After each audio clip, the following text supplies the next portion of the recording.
Party বাড়ি দেখবো না, আমার তো কোনো দল নাই, বিয়ে বাড়িতে আসি নাই, দাওয়াত খেতে আসি নাই, আমরা সংসদ কেন্দ্রের দিকে আসছি, এই জায়গায় দাওয়াত খেতে আসছি, এরকম কিন্তু না। আমরা যে যেহেতু এই জায়গায় আসছি, সুতরাং এই জায়গায় যেটা বিড়ালও মারা যায়, কাকও মারা যায়, ওটা রেসপন্সিবিলিটি আমার, বুঝে গেছে? এখন যে বিড়াল না মারার জন্য আমার যা করতে হবে আমি এটা করবো।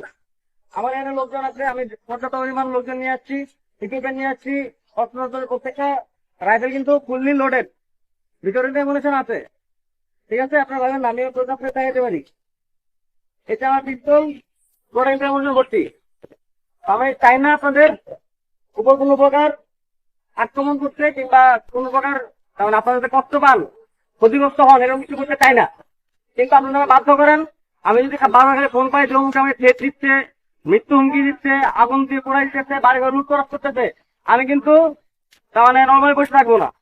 নর্মালি গিয়ে আপনার জায়গা নিয়ে আমি আপনার দই মিষ্টি খাওয়াবো না। আমি এমন কাজ করবো যেটা আপনার পছন্দ হবে না, বুঝা গেছে?